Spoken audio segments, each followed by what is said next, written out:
আসসালামু আলাইকুম বন্ধুরা, আশা করি সবাই ভালো আছেন। আমিও আলহামদুলিল্লাহ ভালো আছি।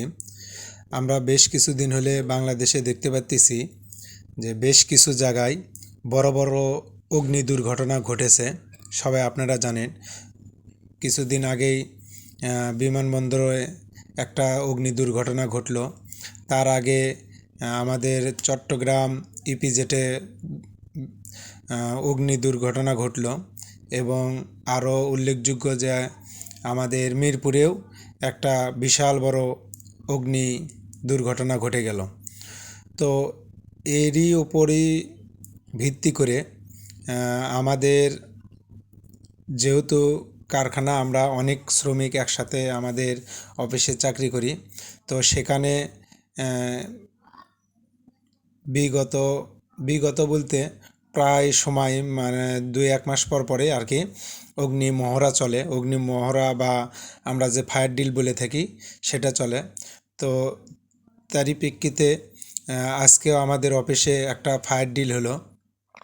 তো কিছুদিন পর পর আর কি এরকম ফায়ার ড্রিল হয়ে থাকে বড় বড় সমস্ত গার্মেন্টস ফ্যাক্টরিতে, আমরা সবাই জানি। তো সেই ফায়ার ড্রিলটাই হইতেছে।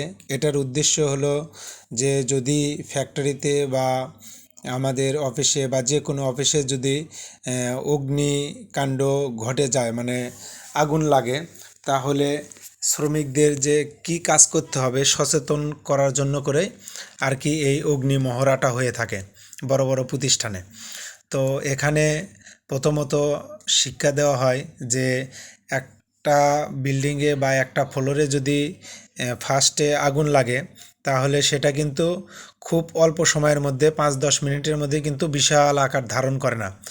তো এটাকে আতঙ্কিত বেশি না হয়ে নিজের বুদ্ধিমত্তা কাজে লেগে আমাদের কি প্রথমে কথায় আমরা যতটুক জানি যে আমাদের শিক্ষা দেওয়া হয়েছে যে যদি আমাদের 10তলায় 11তলা বিল্ডিং হয়, সেখানে যদি আমরা 5তলায় আগুন লাগে, তা আমরা সবাই জানি কিন্তু আগুনটা হলো ঊর্ধ্বমুখী, মানে ওপর দিকে যাবে। 5তলায় আগুন লাগলে 6তলা 7তলা 8তলা এই দিকভাবে আগুন ওপর দিক উঠবে, নিচের দিক নামবে না।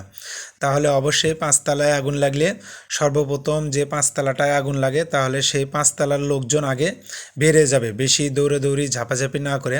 যেহেতু বেশি লোক থাকে সেখানে, যদি আমাদের সিঁড়ি কোঠার মধ্যে লোক একটা পড়ে যায়, সেই লোক কিন্তু আর উঠতে পারবে না, বড় দুর্ঘটনা ঘটবে। এই জন্য করে আস্তে আস্তে আগে সর্বপ্রথম মহিলাদেরকে সাহায্য করে সবাই নেমে দিবে, তারপরে হলো ছেলে মানুষরা নামবে, তারপরে 6তলা 7তলা এইভাবে কিন্তু ওপর দিক থেকে লোকজন নেমে আসবে।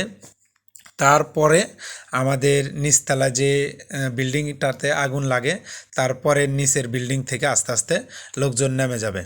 তো এই রকমই অনেক কিছু এখানে শিক্ষা দেওয়া হয়। এখানে বলে দেওয়া হয় যে যদি আগুন লাগে তাহলে বেশি তাড়াহুড়ো আতঙ্কিত হওয়া যাবে না, আস্তে আস্তে মাথা ঠান্ডা রেখে কাজ করতে হবে। এসে আমাদের যে রেস্কিউ যে জায়গাটা আছে, পয়েন্টটা আছে আলাদা জায়গা, সেই জায়গাটার মধ্যে কি সীমাবদ্ধ হয়ে থাকবে, আমরা দাঁড়িয়ে থাকব।